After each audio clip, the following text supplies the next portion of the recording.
Well, Capricorn, it's that time of the month again, the beginning of the month, of course, and the month being November 2022. I'm Dadici from astrology.com.au. All of you evolving beings, it's so great to have your company here to set the karmic wheels in motion here so we can see what's going on, and straight away you can see, as I can, this power pack of planets here in the 11th house. That's Scorpio for you. 11th house is a great place. It normally shows fulfillment of a dream or a goal. And here, because there are several planets there, I'm estimating that you're going to have some fulfillment on quite a few different fronts. In particular, your social life looks set to really take off and go off with a bang at will. These are lovely planets, the social combination of Venus here and Mercury. Venus is your romance planet, so there could be some romance involved in some of your personal social affairs this month. I've got to get my breath. What's important about this sector this month and this romance issue that I'm talking about, Capricorn, is the fact that on the 8th we have a very empowered moon, which is exalted in Taurus, having its light eclipsed in a full moon lunar eclipse on that date, here showing some release of powerful energies in this romance and creative area of your horoscope. 5th house is very, very important.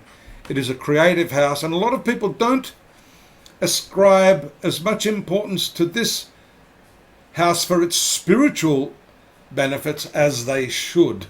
And the reason for that is when you're creative, you're in the zone. You're actually in a very deep, peaceful place if you're performing your art or craft or sport properly. And that's another area I wanted to talk about this month. And I'll get to that. It has to do with the new moon later.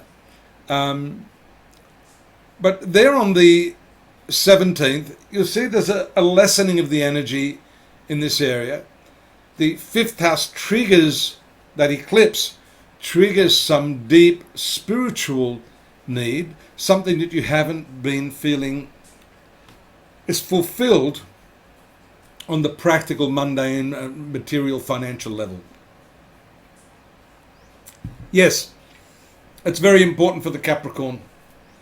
I think, however, Capricorn is misunderstood.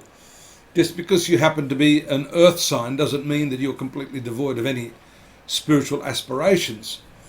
What I'm saying is that generally your focus is on the practical or the mundane, and many Capricorn individuals become spiritual through their sense of responsibility in executing their job, their work, their craft to the best of their ability.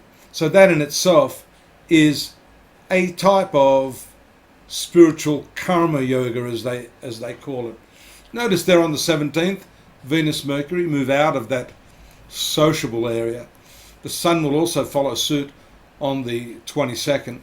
And that distinctly moves your focus, your attention, away from all that social, mundane stuff into a deeper area of yourself.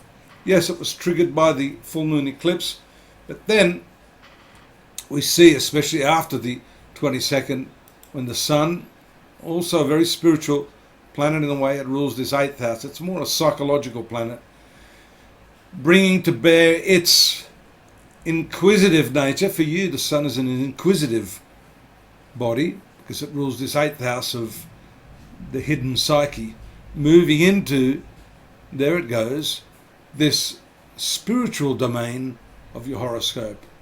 And then what I've been waiting to tell you about on the 24th, I'm going to keep you in suspended terror, is that the new moon showing a fresh approach to your spirituality, a fresh insight into who you are, who you want to be, how you're going to really find satisfaction and balance between that outer world, that mundane world, and this inner world. That's also going to be a very, very strong theme for you, I think, in the coming year. If we look at the lower portion of your chart here, on that same date as the new moon, we have the forward motion of Jupiter down here at the lower end of the chart, which will then eventually move into this fourth house. Fourth house has to do with your happiness, your family life. You know, home is where the heart is, where you put your roots down. And Jupiter is ruling this 12th house. So I think where a lot of the answers are going to come from, Capricorn, have to do with your family life, your home life, the innate relationship you've developed with your family and relatives. And I think maybe that's been obfuscated because of all of this other focus on materialism and money and paying the bills and performing your duty. Here we see a return back to simplicity, to things that are going to give you that natural satisfaction, that natural spiritual enjoyment, which is a great thing. I've got more on this month at astrology.com.au. I've got more.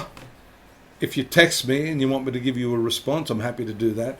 And you must please subscribe. I'd really appreciate that. We need to add our numbers. And I guess all that's left to be said is that I'll be here again next month if you will be. Take care. Bye-bye.